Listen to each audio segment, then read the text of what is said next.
Como vencer a maior batalha da sua vida usando o estoicismo. A pior batalha da sua vida não é contra o mundo, nem contra outras pessoas, nem contra as circunstâncias. A pior batalha da sua vida é silenciosa, invisível, constante e acontece dentro da sua cabeça todos os dias, mesmo quando você finge que está tudo bem.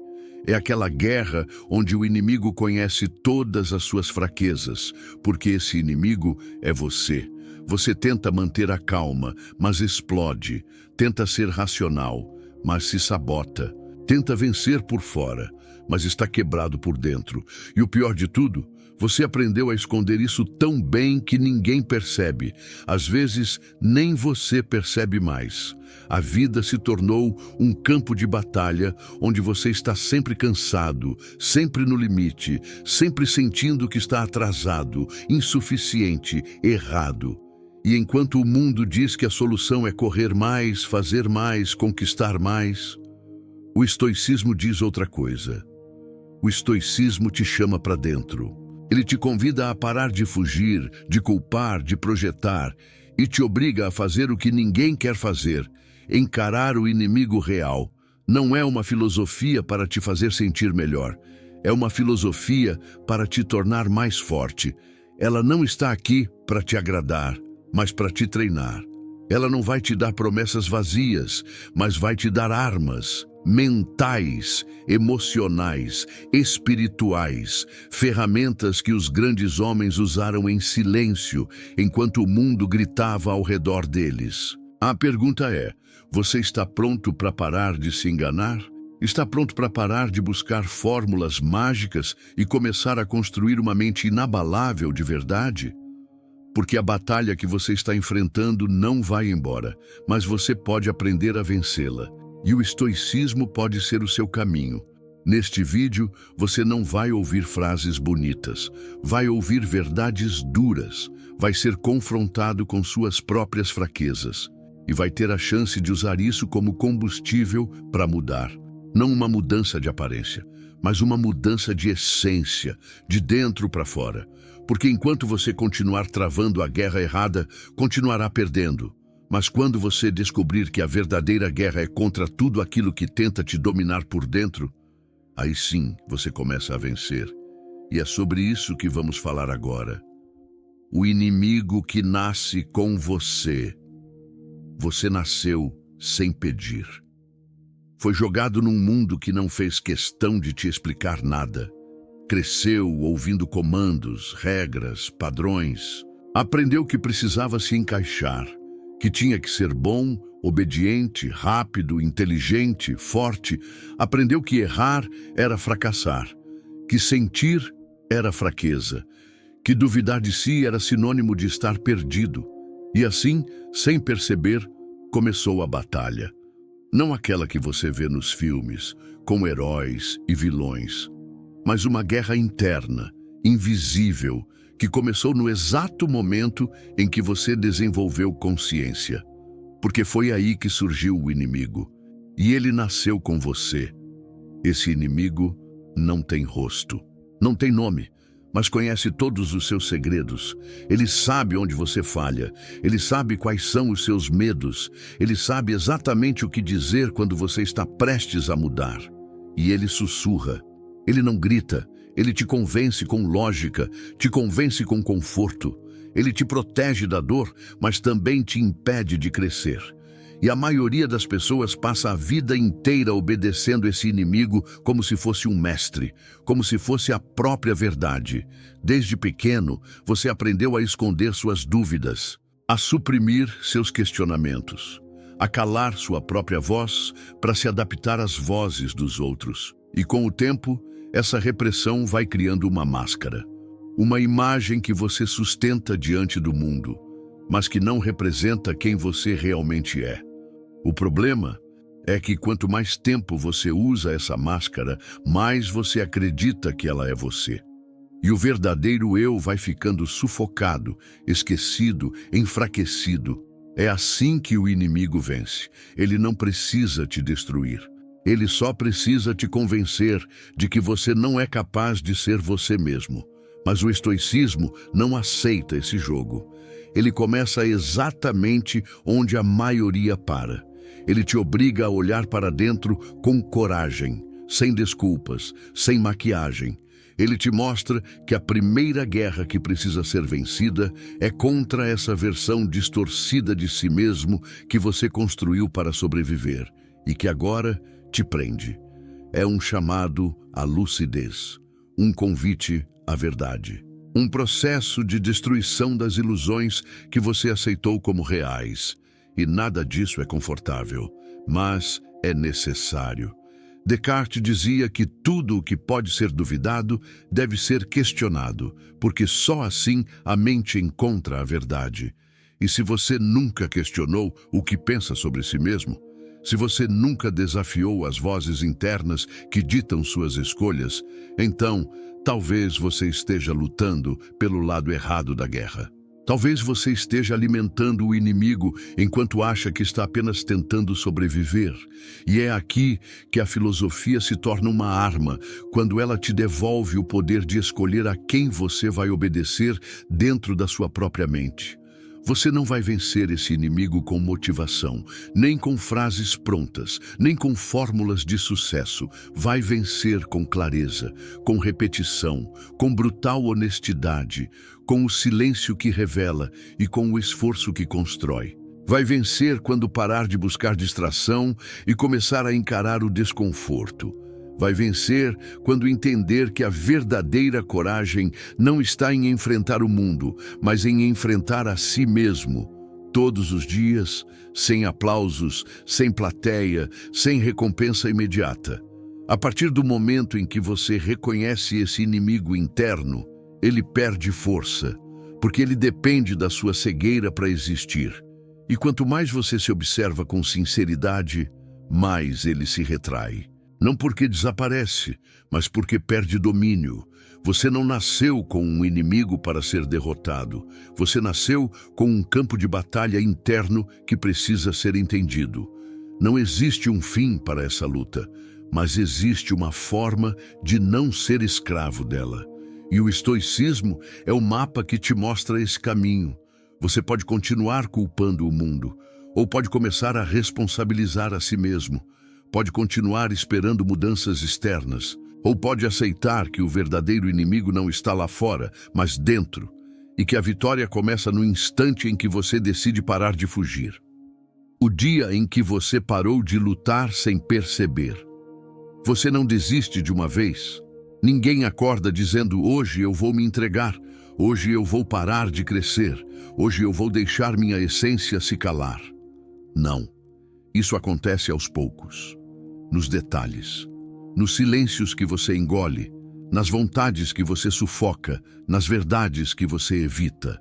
A rendição começa quando você troca o confronto necessário pelo conforto momentâneo, quando você finge que está tudo bem só para não ter que enfrentar o que está profundamente errado. E é nesse instante, quase imperceptível, que você para de lutar.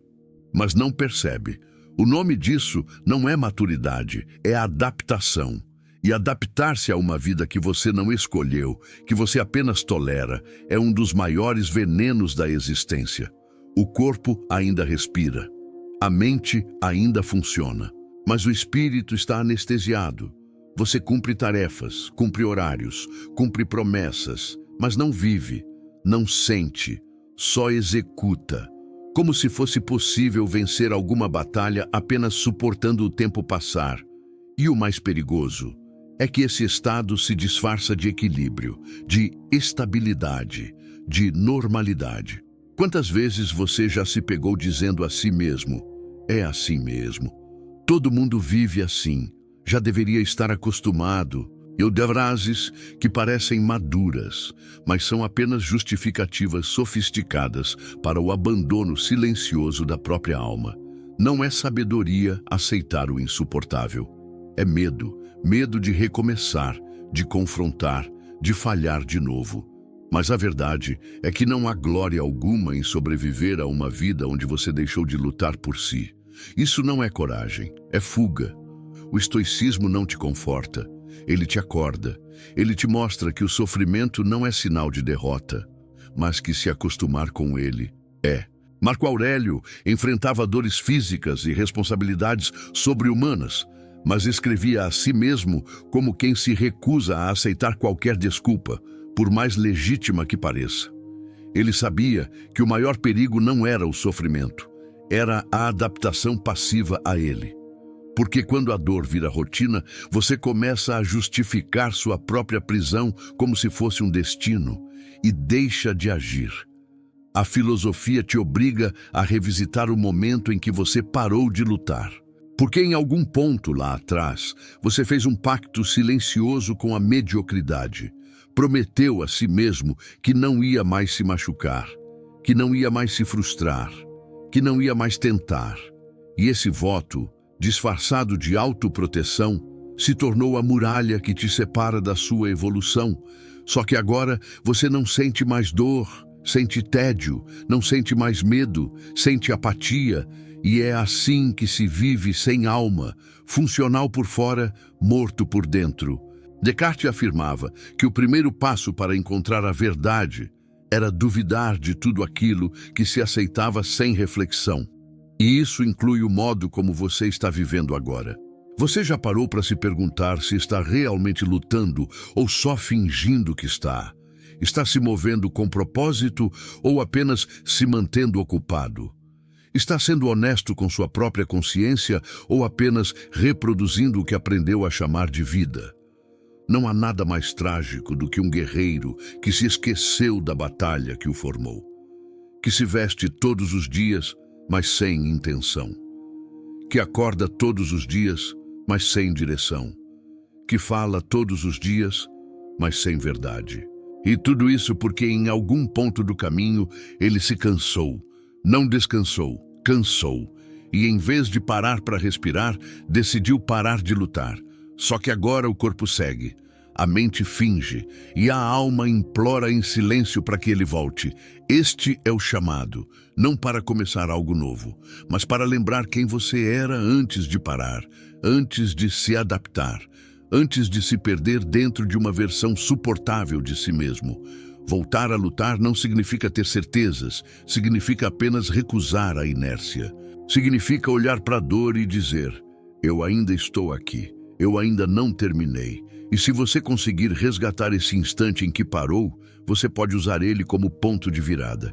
Porque toda batalha pode ser vencida quando você decide voltar ao campo com a mente desperta, com o espírito vivo e com a convicção de que não vai mais se esconder de si mesmo. Você não precisa saber como vencer agora, mas precisa se recusar a continuar perdendo. A escolha é silenciosa, mas o impacto é imenso. E ela começa aqui. A raiva doméstica que te impede de evoluir. Nem toda raiva grita, nem toda fúria explode. A raiva mais perigosa é aquela que mora em silêncio dentro de você, que se esconde atrás da impaciência, que se disfarça depressa, que se camufla em olhares curtos, em respostas secas, em cansaços que parecem normais. É aquela que se acumula sem que você perceba, até que um dia te define. E você passa a ser alguém que vive irritado com tudo, mas não sabe exatamente com o quê. Vive esperando demais dos outros e cada vez menos de si. Vive cobrando um mundo justo, mas não consegue organizar nem a própria cabeça. A raiva doméstica não é escândalo, é prisão. Esse tipo de raiva não aparece nas discussões, mas nas entrelinhas. Está na forma como você fala com quem ama, no modo como você reage quando algo sai do controle, no julgamento automático de quem pensa diferente de você. É uma raiva que se nutre de frustrações acumuladas, de expectativas não atendidas, de versões de si mesmo que você criou, mas nunca conseguiu alcançar. E agora, em vez de resolver, você desconta. Em tudo, em todos, em você mesmo. Só que o estoicismo não vê essa raiva como uma falha isolada. Ele vê como um reflexo de uma mente desorganizada. Para os estoicos, sentir raiva não era o problema. Permanecer nela, sim. porque a raiva constante revela uma alma que ainda não aprendeu a se governar, que ainda espera que o mundo funcione do jeito que ela acha certo, que ainda acredita que tem direito de controlar tudo à sua volta. E toda vez que a realidade quebra essa ilusão, a resposta é agressiva, mesmo que disfarçada.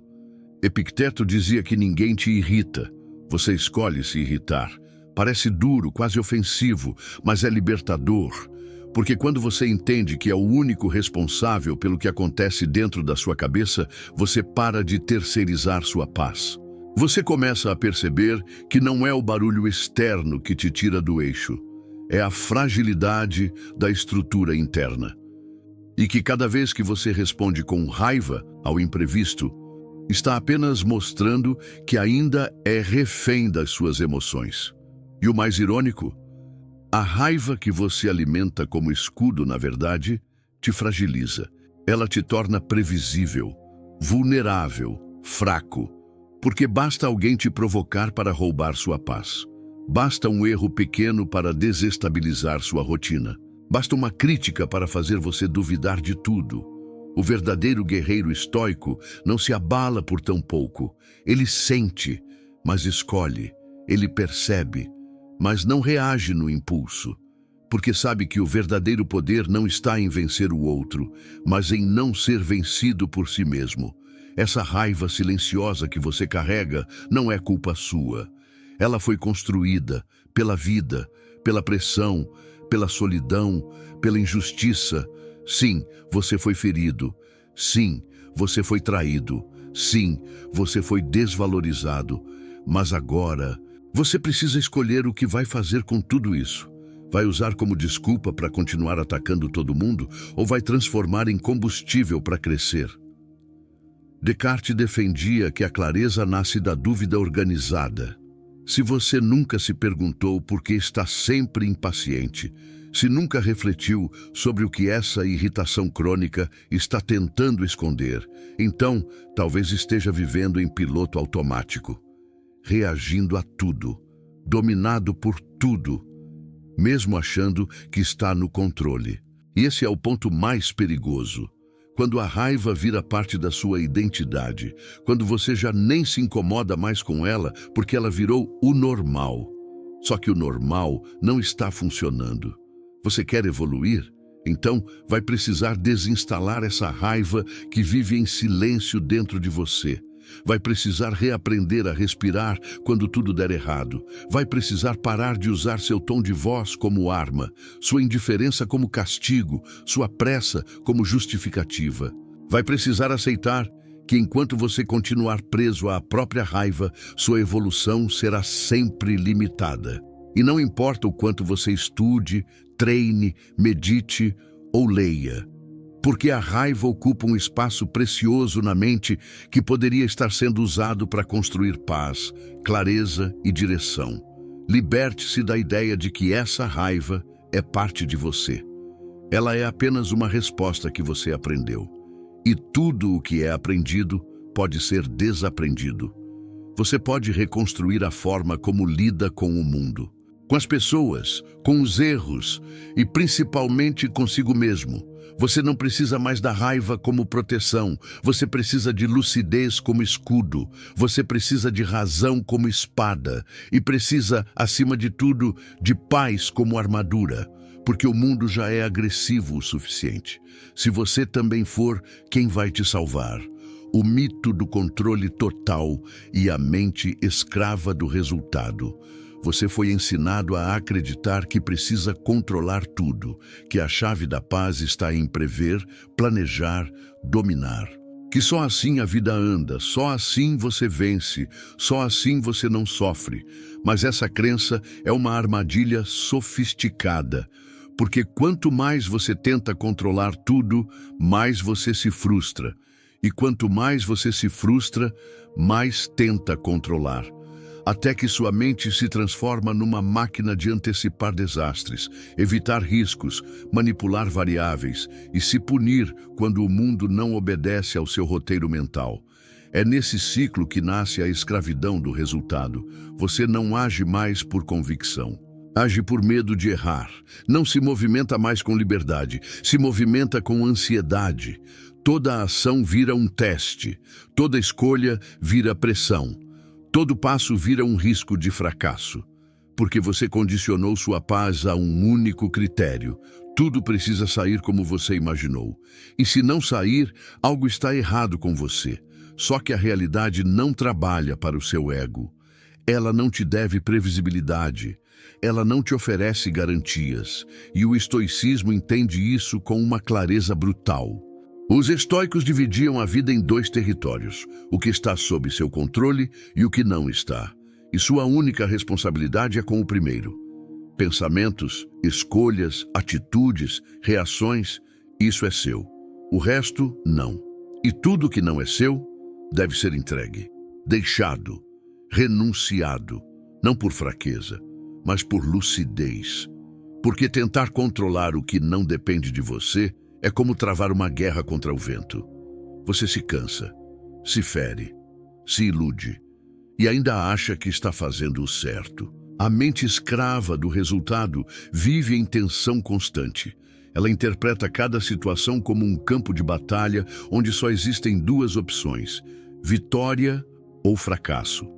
Ela não entende processo, não respeita tempo, ela só vê metas. E o tempo inteiro está julgando, comparando, avaliando, punindo.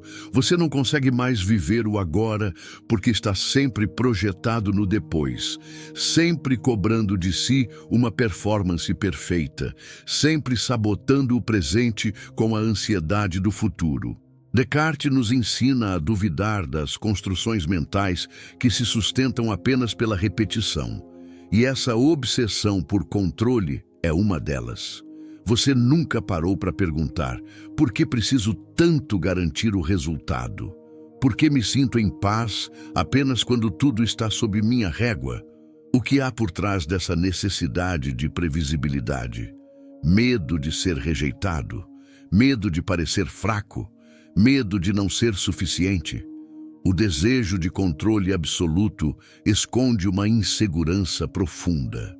Porque quem confia em si mesmo não precisa controlar tudo, apenas se prepara, apenas age e aceita o que vier como parte do caminho, porque entende que a força está em como se reage, não em como se evita o imprevisto. A mente estoica não vive à mercê do resultado, ela vive a serviço da intenção correta, da ação consciente, do esforço contínuo, porque é isso que está sob seu domínio, e é isso que deve te guiar. Quanto da sua angústia vem de resultados que não saíram como você esperava? E quantas vezes isso te impediu de continuar? Quantas ideias você engavetou porque não tinha certeza do retorno? Quantas decisões você adiou porque não conseguiu prever todas as variáveis? Quantas vezes você travou porque não conseguiu ter controle total sobre o processo?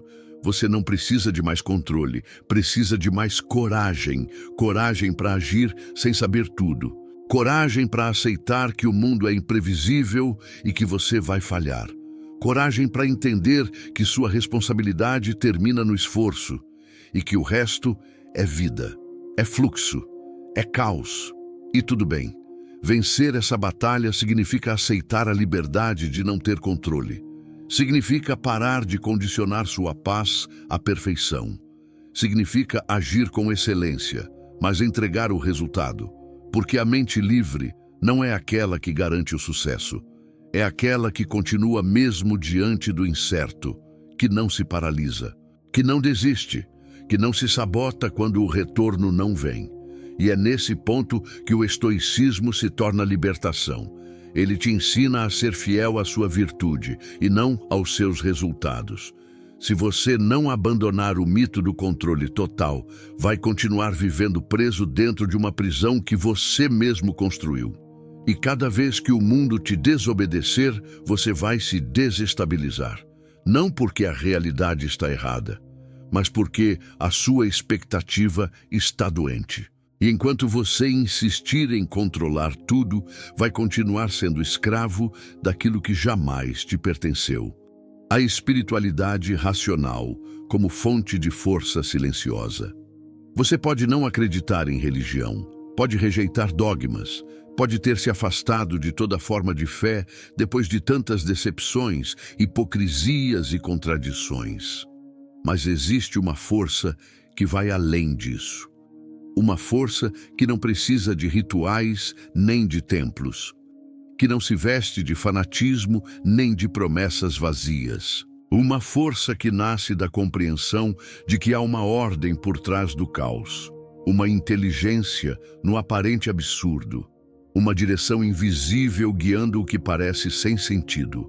Os estoicos chamavam isso de logos, um princípio racional que governa o universo. E confiar nesse princípio é o que dá ao guerreiro estoico sua firmeza em meio ao colapso. Essa espiritualidade não é emocional, é racional. Não te pede para sentir, mas para perceber. Não te convida a se emocionar, mas a entender. É uma fé ancorada na razão.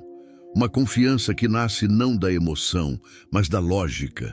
Porque se há coisas que não estão sob seu controle, e se essas coisas continuam existindo independentemente da sua vontade, então é mais sábio aceitá-las do que resistir. E aceitar não é se conformar. É reconhecer o lugar onde termina a sua força e começa a ordem das coisas. Muitas vezes, sua mente entra em colapso porque ela quer entender tudo, resolver tudo, antecipar tudo. Mas o estoicismo te ensina a confiar no fluxo da vida, não porque você é passivo, mas porque entende que existe algo maior, operando além da sua capacidade de cálculo. E essa confiança racional te liberta, porque a ansiedade de quem quer controlar tudo se dissolve quando você entende que há um sentido até no que parece injusto. Há um processo mesmo na dor. Há crescimento no que hoje só parece perda. Essa espiritualidade estoica não exige fé cega. Pelo contrário, ela se constrói pela observação do mundo, pela análise da natureza, pela percepção de que mesmo os ciclos de destruição obedecem a uma lógica, que mesmo o caos tem simetria, que até a tragédia ensina. Descartes dizia que o uso correto da razão nos aproxima da ordem verdadeira. E essa ordem não é apenas matemática, é também existencial. Quando você olha para o universo com olhos lúcidos, começa a perceber que não está sozinho, mesmo quando parece estar, que há algo sustentando o que desaba, que há sabedoria no tempo que parece perdido. E essa percepção não te transforma num fanático, te transforma num guerreiro calmo, porque saber que há um sentido, mesmo que você ainda não veja, te mantém firme quando tudo desmorona. É essa espiritualidade racional que sustenta um estoico quando ele perde o que ama, quando vê sua cidade em chamas, quando é traído, humilhado, rejeitado, esquecido. Ele sofre, mas não se desespera, porque entende que a dor não é o fim da linha, é parte do caminho, e o caminho é maior do que ele. Você não precisa acreditar num Deus com nome e forma, mas precisa parar de achar que tudo é aleatório. Porque uma mente que acredita que tudo é acaso, perde o chão quando o sofrimento chega. Já uma mente que confia em uma ordem superior, mesmo sem entendê-la, encontra força silenciosa nas noites mais escuras. Essa força é o que te impede de desistir quando ninguém mais acredita. É o que te empurra quando você já não tem energia. É o que te levanta quando tudo em você já deitou. Talvez você esteja tentando vencer sua guerra interna apenas com força bruta, com disciplina, com foco, mas está esquecendo de alimentar sua alma com sentido, e uma alma faminta de propósito arrasta o corpo para o abismo. Você precisa de uma razão maior, de uma âncora que transcende o agora, de um motivo que permaneça firme mesmo quando tudo for tirado de você. E esse motivo, essa fonte, essa estrutura, nasce da espiritualidade racional que o estoicismo propõe. Você não é o centro do universo. Você não é o criador da realidade. E tudo bem, porque admitir isso não te enfraquece, te alinha, te coloca no lugar certo e te liberta da ilusão do controle absoluto, da arrogância de querer entender tudo, da soberba de achar que sua dor é injustificável. Quando você entende que faz parte de algo maior, começa a agir com mais humildade. E a humildade é a base da verdadeira força, porque ela reconhece a limitação, mas não paralisa por causa dela. Você pode continuar lutando sozinho, ou pode aprender a confiar, não em pessoas, não em sistemas, mas em algo maior do que você. E essa confiança, quando nasce da razão, não vira cegueira, vira firmeza, vira presença, vira estabilidade, mesmo no caos, mesmo na perda, mesmo na dor, porque você sabe que não está aqui por acaso e que tudo, absolutamente tudo, está a serviço da sua evolução. Inclusive, aquilo que você ainda não entende. A tirania dos desejos não questionados. Você deseja o tempo todo, deseja vencer, ser reconhecido, ter paz, conquistar coisas, provar valor. Mas poucos param para se perguntar de onde vêm esses desejos. Quem te ensinou a querer o que você quer? Qual é a origem dessa fome que consome seus dias e te mantém inquieto, mesmo quando conquista o que buscava? O mundo empilhou em você vontades que não são suas. E agora você corre atrás delas como se fossem essenciais à sua existência. Isso não é liberdade, é escravidão. A tirania dos desejos não está na intensidade deles, mas na ausência de questionamento. Você não é prisioneiro do que sente, é prisioneiro do que nunca refletiu. E enquanto não parar para observar o que realmente te move, continuará sendo manipulado por padrões invisíveis. Querer por si só não é o problema. O problema é querer aquilo que te destrói, enquanto parece te completar. É desejar aquilo que não te transforma, apenas te anestesia. É lutar por um ideal que, uma vez alcançado, te deixa vazio de novo. Os estoicos viam os desejos com profundo ceticismo. Eles sabiam que a maioria das vontades humanas não nasce da essência, mas da comparação. Você não quer algo porque precisa, você quer porque viu alguém tendo, porque sentiu que está atrasado, porque ouviu que deveria, porque associou sucesso com uma imagem, com um estilo de vida, com uma narrativa vendida por vozes que nunca se importaram com você. E o pior é que você acreditou, e acredita até hoje, porque nunca parou para pensar, apenas desejou. Essa fome desgovernada te coloca num ciclo de conquista e frustração. Você corre, conquista, cansa, percebe que aquilo não preenche, se culpa, busca outro desejo, corre de novo. E assim por anos, décadas, uma vida inteira. Sempre projetando a paz para depois da próxima vitória. Sempre condicionando a realização a algo que ainda falta. Como se a sua alma estivesse em promoção, esperando ser comprada com mais uma conquista, mais um aplauso, mais um número na conta ou mais um título na parede. Descartes nos ensinava que o verdadeiro conhecimento começa quando você questiona o que parece óbvio. E o desejo virou uma obviedade perigosa. Ninguém mais pergunta por que quer o que quer, apenas deseja, apenas consome. Apenas persegue, e quando você vive assim, sua mente vira escrava de estímulos externos. Você não age, você reage, você não escolhe, você repete, e no fim é isso que te impede de vencer a batalha interna, porque está lutando por recompensas que não têm nada a ver com você. A liberdade estoica nasce quando você olha um desejo nos olhos e pergunta: isso é meu ou me foi imposto? Isso me fortalece ou me enfraquece? Isso me liberta ou me aprisiona? Isso está alinhado com a minha razão ou apenas alimenta o meu ego? E se a resposta for incômoda, então você está no caminho certo, porque só o incômodo te tira do ciclo, só o incômodo te revela. Só ele expõe os desejos que você herdou sem perceber e que agora regem a sua vida como senhores invisíveis. Não se trata de virar um monge que nega tudo. Trata-se de assumir o controle sobre o que te move, de desejar com consciência, de escolher com lucidez, de não se ajoelhar diante de qualquer impulso apenas porque ele apareceu com força. Porque você não é seus impulsos, você é aquilo que escolhe fazer com eles. A verdadeira liberdade não é fazer tudo o que você quer, é não ser dominado por nenhum desejo que te afasta da sua verdade. A mente estoica não é fria, é limpa, não é vazia, é seletiva. Ela entende que desejar é parte da natureza humana, mas também entende que viver escravo dos próprios desejos é a maneira mais eficiente de perder a si mesmo.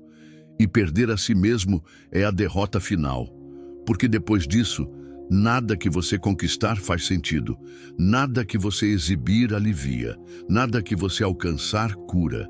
Você precisa urgentemente rever o que você chama de sonho, porque se o seu sonho está baseado em aprovação, em comparação, em padrão externo, então você não tem um sonho. Você tem uma sentença, está correndo atrás de algo que vai te cobrar um preço alto demais. E quando perceber, talvez já tenha perdido tempo, saúde, paz e propósito. Tudo em nome de algo que nunca foi seu. Questione, filtre, observe e escolha. Porque o desejo que não é filtrado se torna tirano, mas o desejo que é confrontado pode se tornar direção. E é isso que você precisa agora. Direção, clareza, propósito, tudo o que o mundo não vai te dar, mas tudo o que você pode reconstruir. Se parar de querer tudo o que o mundo quer, a punição invisível de não ter um ritual, você acorda e já está atrasado. A mente corre antes mesmo do corpo se levantar. O celular vibra, o feed te engole, as notificações ditam o ritmo do dia. E no meio desse caos silencioso, você começa mais uma jornada, sem direção, sem clareza, sem propósito definido, apenas respondendo aos estímulos, apenas existindo no automático. E é nesse início maltratado que se estabelece a punição invisível. Viver sem ritual é acordar todos os dias já vencido, é entregar a mente ao mundo antes mesmo de ter se conectado com ela. O ritual não é sobre religião, não é sobre rotina mecânica, é sobre território, sobre proteger o seu primeiro momento do dia como se fosse sagrado, porque ele é. É ali que você define se vai ser escravo do externo ou senhor do seu interno. É no silêncio da manhã que você estabelece a frequência do seu pensamento. E quem não domina o começo, perde o resto. Não importa o quanto você tente recuperar a sanidade ao longo do dia. Se o início foi dominado pela pressa, pela ansiedade, pelo consumo sem critério, então o seu mundo interno já começou fragmentado. Os estoicos eram radicais com isso. Marco Aurélio, no auge do poder, acordava mais cedo do que precisava. Não por disciplina vazia, mas porque sabia que a mente precisa ser posicionada antes de ser exposta. Ele escrevia a si mesmo antes de ouvir o mundo. Ele se lembrava de quem era antes que as demandas do império o obrigassem a esquecer. E isso é mais do que uma prática. É uma declaração de autoridade interna. É um gesto silencioso que diz: eu conduzo meu pensamento. Eu me lembro da minha essência antes que o mundo tente me moldar. Você talvez pense que não tem tempo, que sua vida é corrida demais. Mas o que está em jogo aqui não é tempo, é prioridade. Porque se você tem tempo para se afundar no celular logo ao acordar, então você tem tempo, só não tem clareza, só não entendeu ainda o preço que está pagando por acordar todos os dias à mercê do caos. Essa punição não grita, ela vai te corroendo aos poucos, vai minando sua disposição, sua paciência, sua clareza de pensamento, e você nem percebe. Só sente que está sempre sobrecarregado, sempre atrasado, sempre disperso. Descartes construiu um sistema filosófico inteiro a partir da ordem do pensamento. Ele sabia que sem clareza na origem, tudo o que vem depois se torna confuso. E é exatamente isso que o ritual faz. Organiza. Ele alinha suas ideias antes que elas se confundam com os ruídos do mundo. Ele te centra antes que o dia te estilhasse. Ele te protege de você mesmo, das suas tendências destrutivas, da sua pressa sem direção. Isso não tem preço. É um ato de autocuidado que vai muito além de produtividade. É uma forma de se preservar, de se preparar, de se honrar. O ritual não precisa ser complexo, não precisa ser bonito, precisa ser seu, precisa ser honesto. Pode ser escrever, pode ser respirar, pode ser ficar em silêncio.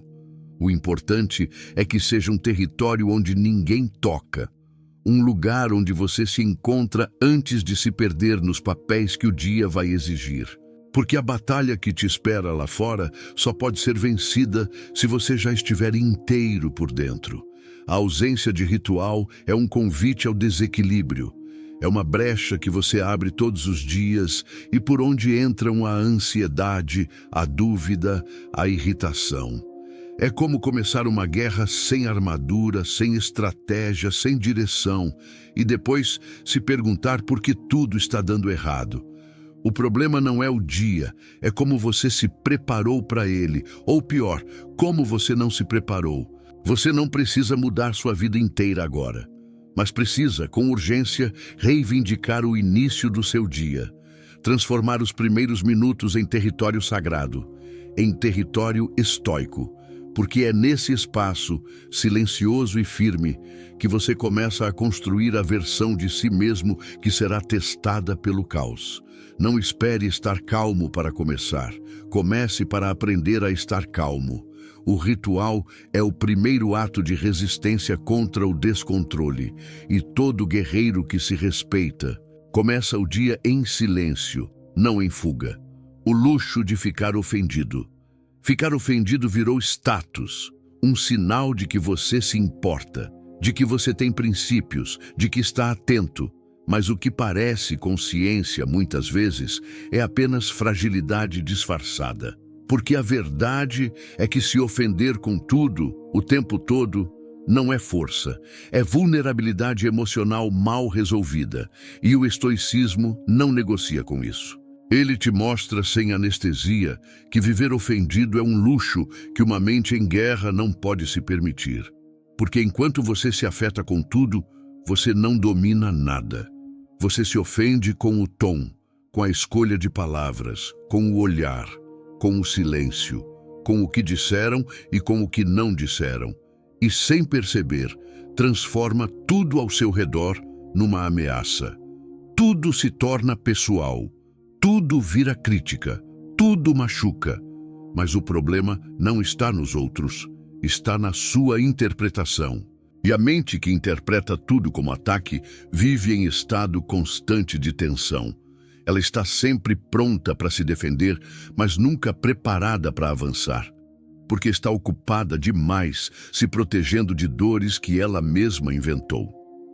Marco Aurélio dizia que se algo externo te machuca, a dor não está na coisa em si, mas na sua avaliação sobre ela. E essa frase, se levada a sério, desmonta toda a estrutura emocional da sociedade moderna. Porque nós fomos ensinados a reagir, a retrucar, a nos posicionar diante de tudo que nos desagrada. Mas raramente fomos ensinados a observar, a filtrar, a ignorar com dignidade, a não dar importância ao que não constrói. Viver ofendido é entregar o próprio eixo para quem não merece te mover. Você já se perguntou o que exatamente te ofende? É o que foi dito? É quem disse? Ou é o que você acha que aquilo significa sobre você? A maioria das ofensas não nos machuca pelo conteúdo, nos machuca pelo espelho que aciona, pelo gatilho que ativa. Porque se você estivesse realmente em paz com aquilo, não haveria nada a ser defendido. A dor só encontra morada onde já existe uma ferida aberta. E se tudo te ofende, talvez o problema não esteja fora. Descartes, ao buscar a base inabalável do conhecimento, precisou descartar tudo o que fosse duvidoso. Aplicar esse princípio à vida emocional é entender que você não pode se permitir reagir a tudo que te tira do sério. Porque se você reage a tudo, você vive como escravo do ambiente, dos comentários, da opinião alheia, das atitudes que você não controla. E isso é o oposto de liberdade interior. O estoico escolhe onde gasta sua energia, ele decide o que vale ou não vale sua atenção. Porque ele sabe que a mente só se fortalece quando aprende a ignorar sem se corromper. Existe um tipo de poder que não se grita, que não se vinga, que não se justifica. É o poder de quem aprendeu a ser inatingível sem ser insensível. De quem entendeu que a verdadeira força é permanecer calmo quando o ego quer guerra.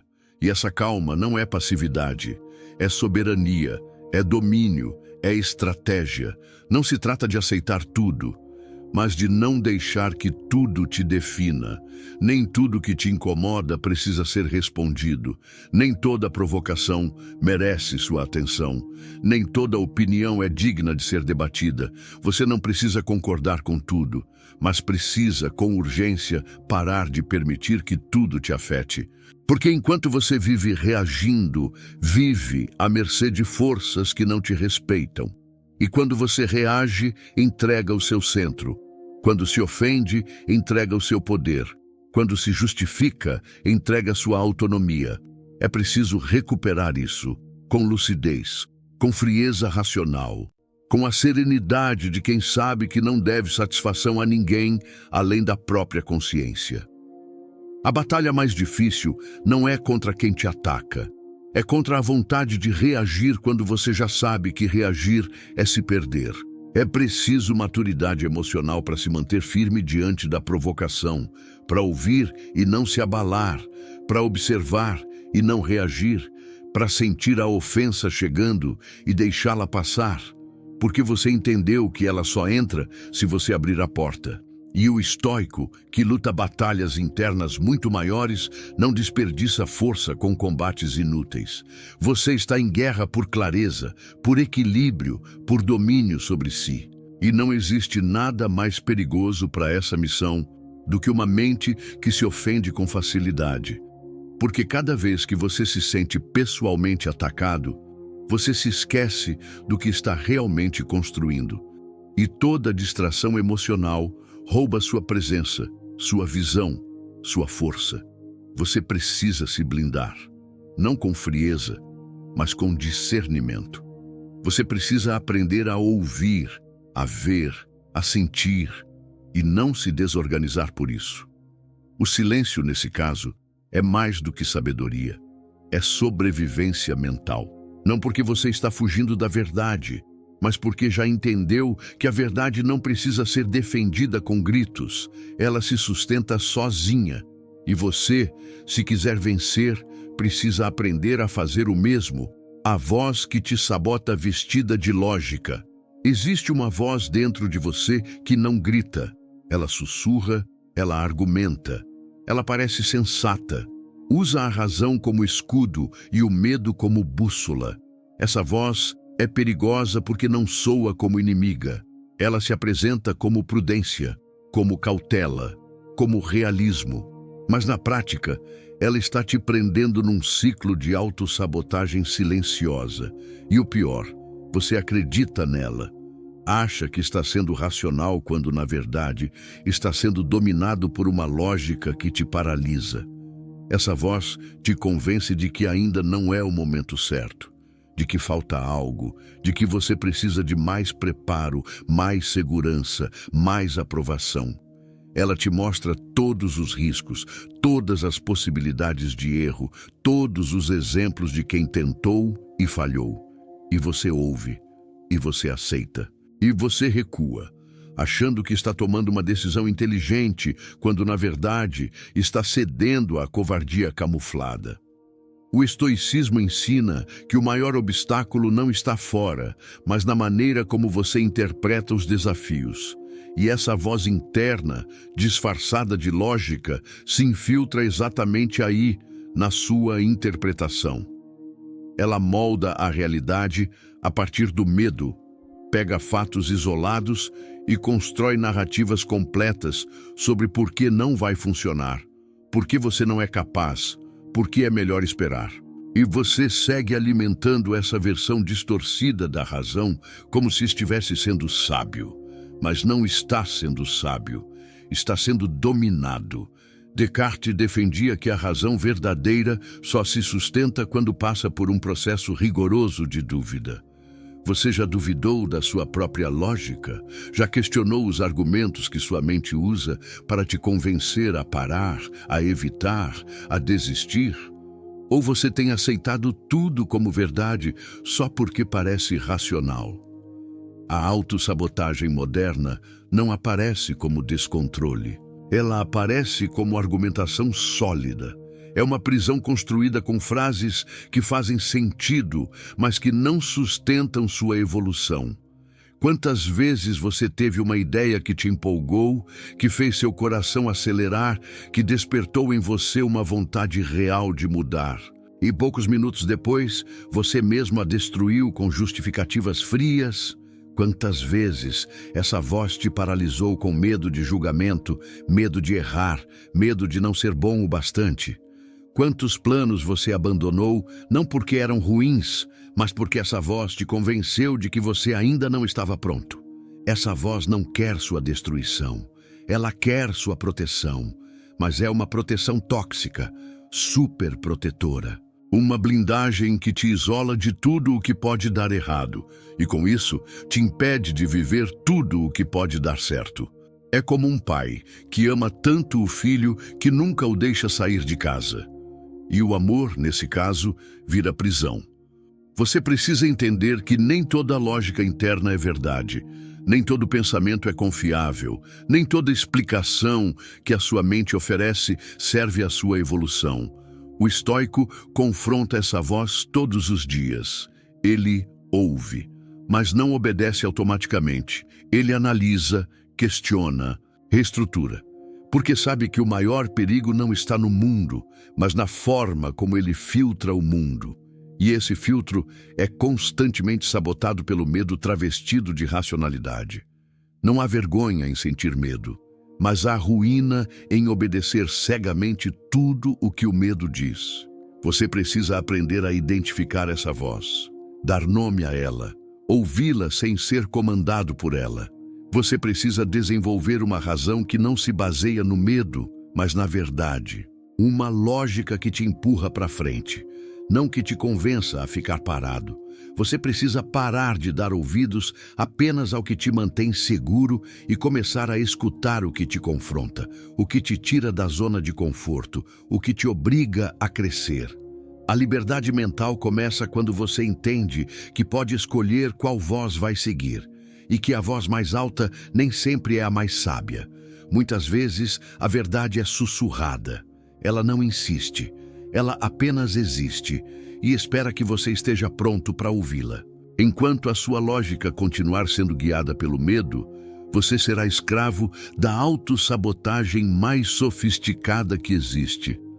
Aquela que vem de dentro, aquela que usa sua própria mente contra você, aquela que te convence a desistir da sua própria grandeza, com argumentos tão bem construídos que até você acredita.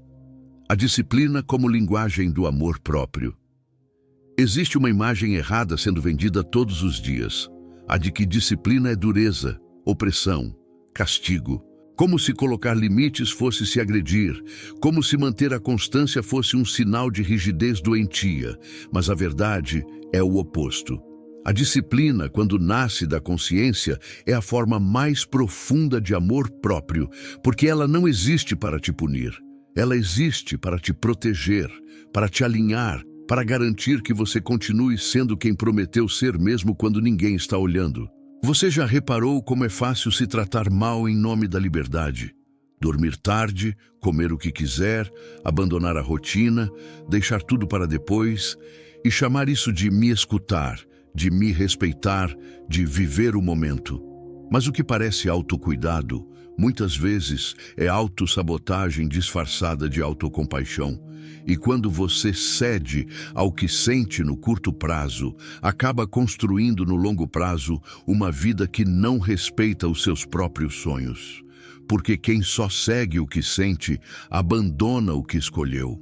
A disciplina é a linguagem que você usa para comunicar à sua mente que sua palavra tem valor, que o que você disse que faria, você vai fazer, mesmo sem vontade, mesmo cansado, mesmo com medo.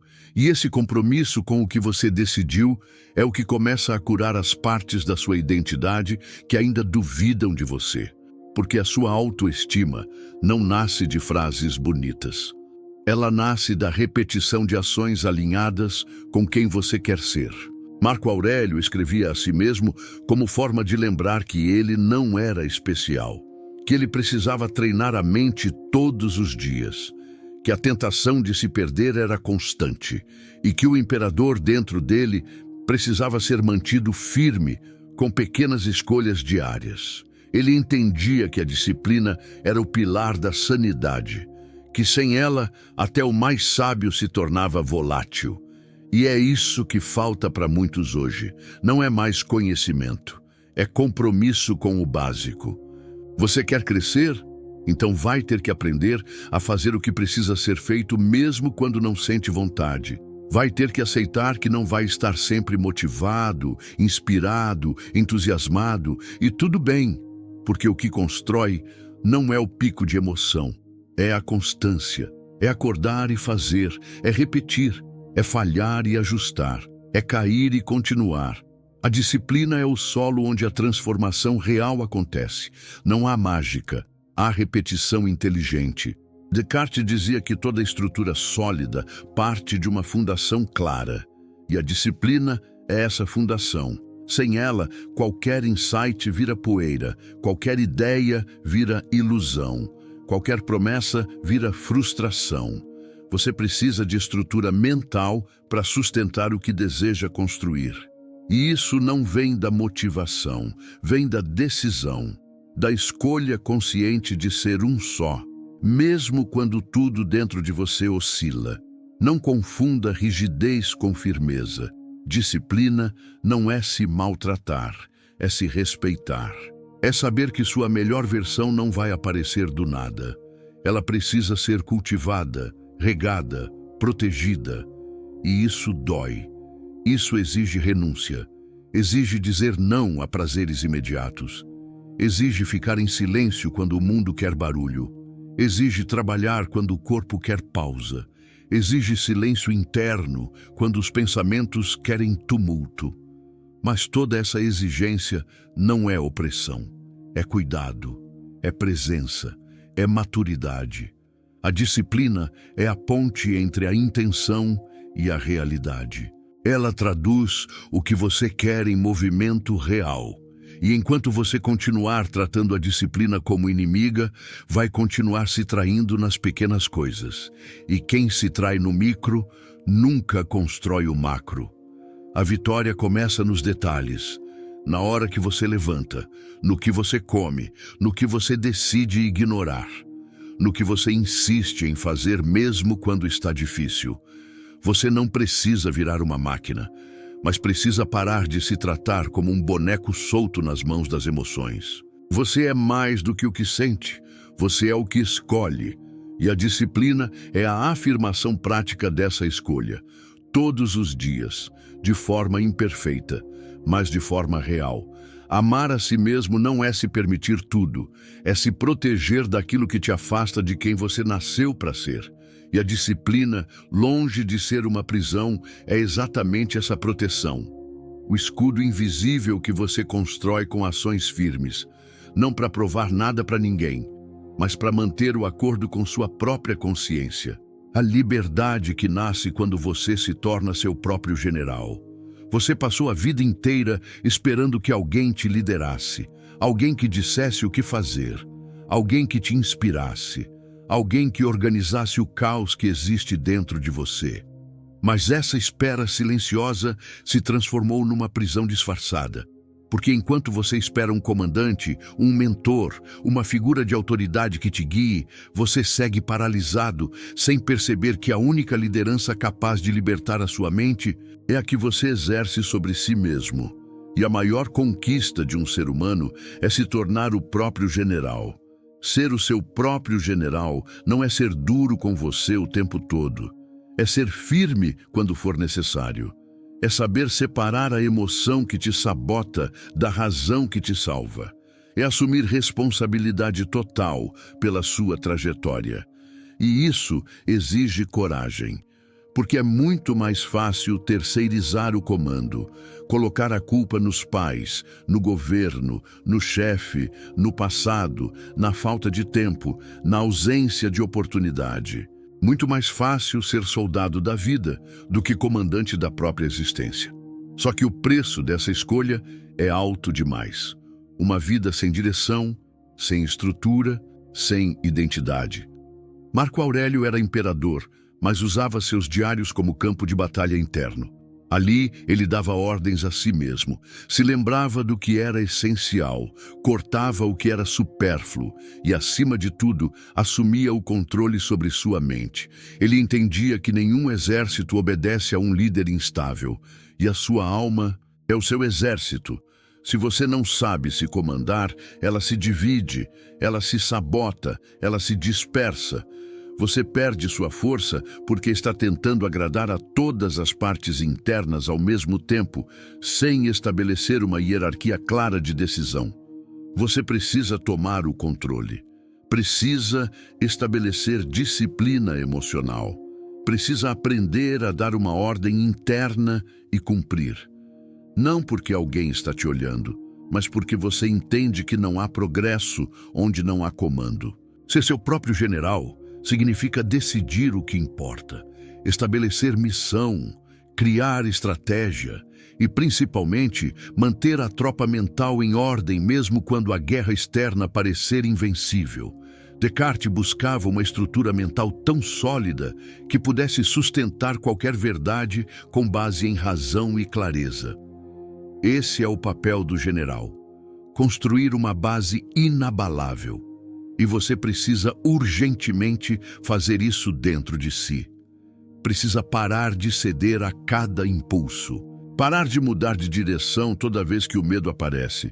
Parar de negociar com as partes fracas da sua mente que só querem conforto.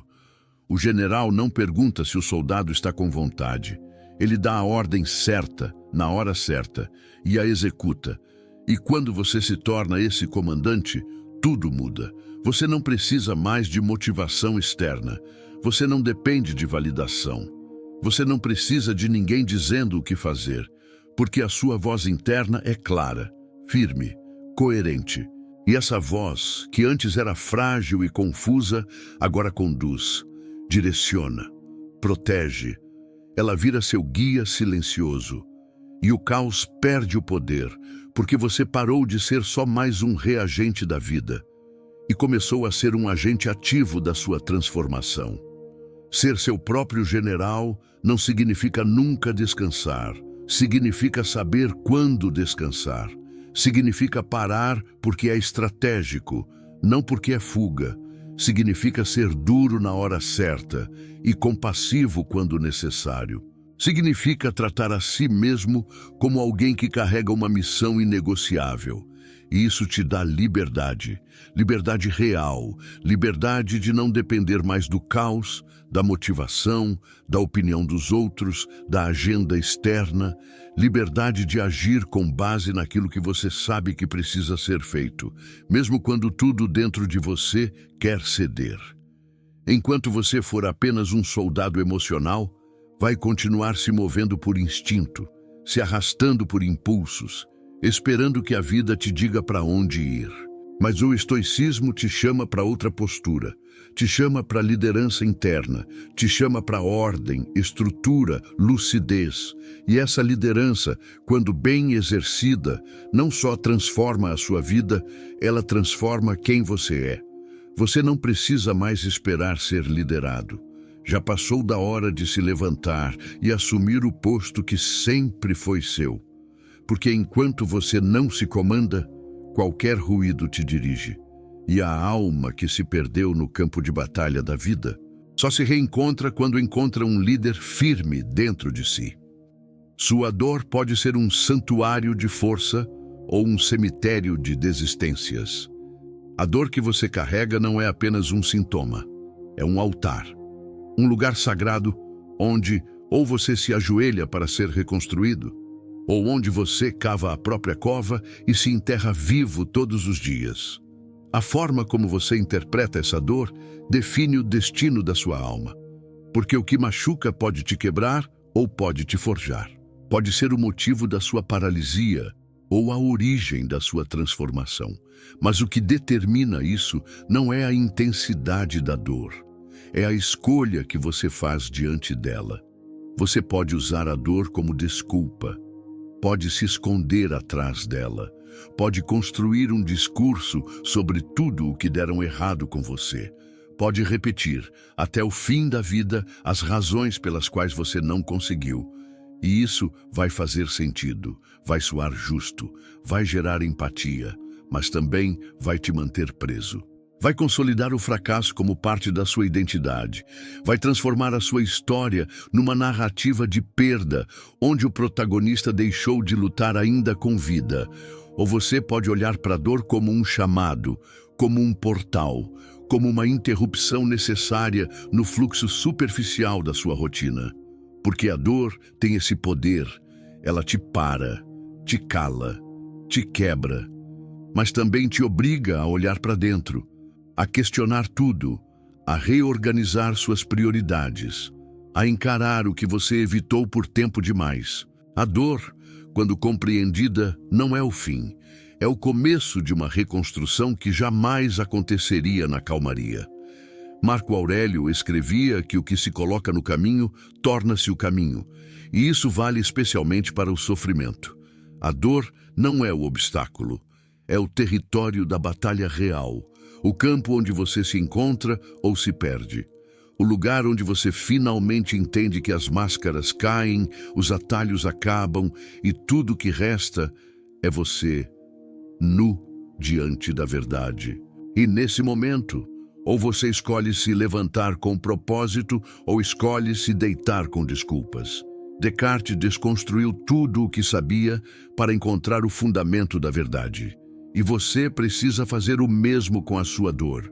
Precisa rasgar a interpretação emocional que te mantém no vitimismo e reconstruir uma lógica nova. Uma estrutura mental que entenda que a dor é um convite à lucidez, não um bilhete de saída. Um aviso de que algo em você precisa ser refeito, não com revolta, mas com razão, com método, com propósito. Talvez você tenha transformado sua dor em identidade, se definido por ela, se habituado a ela. Talvez você tenha repetido tanto a história das suas feridas que já não sabe mais quem é sem elas. Mas existe algo maior do que o trauma, maior do que a perda, maior do que o erro. Existe a possibilidade de usar tudo isso como material bruto para a reconstrução da sua mente, do seu caráter, do seu caminho. E isso não é sobre superar, é sobre transcender.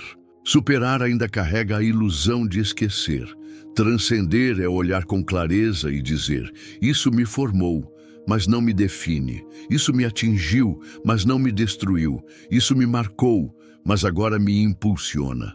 A dor pode ser memória ou pode ser impulso, pode ser prisão ou pode ser propulsão, pode ser peso ou pode ser fogo.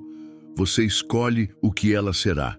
Você não está quebrado, você está em processo. O que dói agora pode ser exatamente o que está removendo as partes que já não servem. O que te humilha agora pode ser o que vai te dar maturidade. O que te confunde agora pode ser o que vai te dar clareza. Mas isso só acontece se você decidir que não vai mais se curvar diante da dor como vítima. Vai enfrentá-la como aluno, como guerreiro, como general. O estoicismo nunca prometeu vida fácil. Ele prometeu clareza diante da dor. E isso, por si só, já é liberdade. Porque uma vez que você entende que a dor não é o inimigo, mas o campo onde a sua grandeza será testada, tudo muda. Você para de fugir, para de negociar com o conforto, para de justificar sua apatia e começa, enfim, a se mover com firmeza, com direção, com coragem silenciosa. A dor não vai sumir, mas vai mudar de função, vai deixar de ser o que te trava e vai passar a ser o que te empurra.